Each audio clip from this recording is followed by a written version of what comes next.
Assalamualaikum warahmatullahi wabarakatuh. Eh, Nama saya Maulana Syafrul Ian dengan NPM Dodo 753024. Di sini saya mendapatkan tugas dari Pak Imam Asmarwadi tentang tugas Cyber Physical System. Dengan proyek saya adalah scan barcode untuk sistem parkir mahasiswa. Di sini pengertian supertype dan subtype adalah supertype adalah entitas yang memiliki atribut dan hubungan yang sama dengan beberapa entitas lain yang lebih spesifik, yang berfungsi untuk menjadi kategori umum yang mencakup beberapa entitas yang lebih spesifik yang disebut subtype.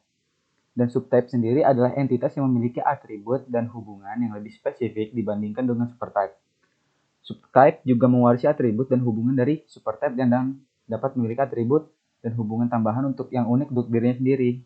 Sedangkan entitas adalah objek nyata atau konseptual dalam dunia nyata yang dibedakan dalam identifikasi. Dalam desain basis data, entitas direpresentasikan oleh tabel dan memiliki atribut yang menggambarkan karakteristik dan sifat entitas tersebut. Di dalam cyber physical system juga terdapat atribut. Atribut ini memiliki karakteristik atau sifat yang mendefinisikan entitas atau relasi dalam basis data. Yang misal, jika entitasnya adalah karyawan, maka atributnya berupa nama, alamat, atau posisi. Selanjutnya ada Unique Identifier. Unique Identifier atau disingkat dengan UID adalah atribut atau kombinasi atribut yang digunakan untuk mengidentifikasi secara unik. UID juga harus memastikan bahwa tidak ada duplikat atau pengulangan dalam nilai yang digunakan untuk mengidentifikasi entitas tersebut. Kemudian ada mandatory. Mandatory itu mengacu pada keharusan atribut yang memiliki nilai yang tidak boleh kosong atau nol. Dalam sistem basis data, mandatory diterapkan ketika atribut harus memiliki nilai yang valid untuk setiap entitas. Kemudian ada optional. Optional ini mengacunya pada atribut yang memiliki nilai kosong atau nol, dan atribut sendiri tidak harus memiliki nilai yang valid untuk setiap identitas sehingga dapat dibiarkan kosong. Kemudian ada lagi relasi. Relasi itu menggambarkan suatu hubungan antara entitas dalam basis data, yang relasi juga bisa berupa one to many, atau man to many, dan dapat direpresentasikan dengan menggunakan kunci asing atau sering disebut foreign key. Normalisasi juga, dan kemudian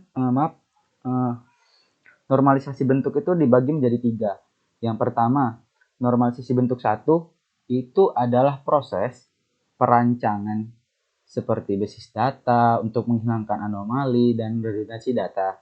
Dan normalisasi bentuk 1 juga memastikan bahwa setiap kolom dalam tabel itu hanya berisi nilai atomik, atau di dalam kurungnya itu seperti tidak ada nilai lagi yang dapat dipecah belah lagi.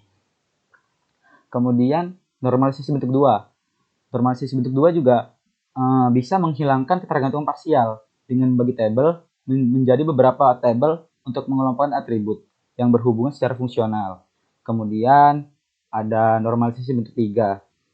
Normalisasi bentuk 3 juga bisa menghilangkan ketergantungan transitif dengan memisahkan atribut non kunci yang bergantung pada atribut non kunci lainnya. Kemudian yang terakhir itu ada materi subentitas atau RC. Itu memiliki pengertian sebagai entitas yang berhubungan langsung dengan entitas utama, yang dimana subentitas tersebut memiliki atribut tambahan yang unik dan terkait dengan entitas utama melalui relasi one to one atau one to many. Kemudian di sini saya membuat entitas. Yang pertama itu adalah mahasiswa, tempat parkir, barcode dengan atribut. Di dalam entitas mahasiswa itu ada NIM atau sering disebut NPM. Ada NPM, ada nama, jurusan, alamat, dan email. Di dalam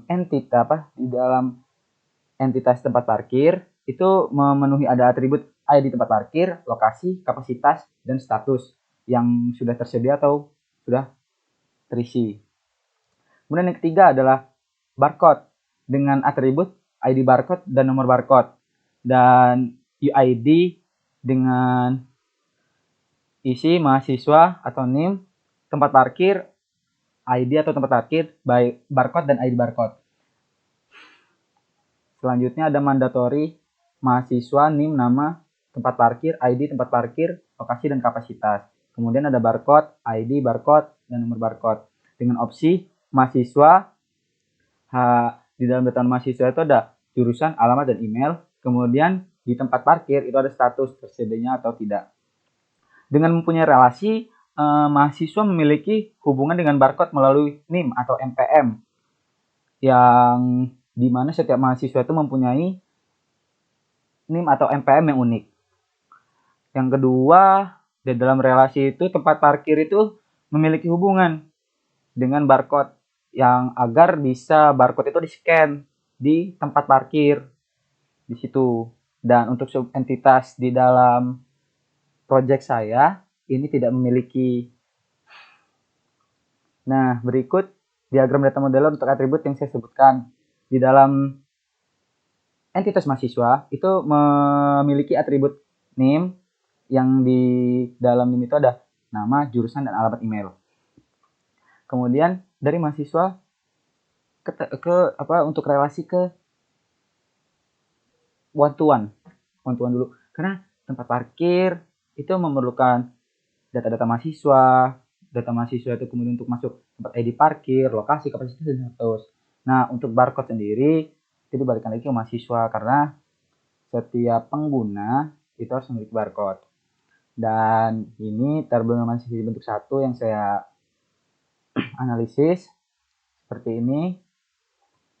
Dan ini tabel normalisasi bentuk 2 yang menambahkan tabel jurusan, dan ada nama jurusannya. Ini saya bikin dengan jurusan nama teknik. Nah, ini yang ketiga itu saya menambahkan tabel tempat parkir mahasiswa jurusan sini. Dan sedikit penjelasan dari saya. Terima kasih. Assalamualaikum warahmatullahi wabarakatuh.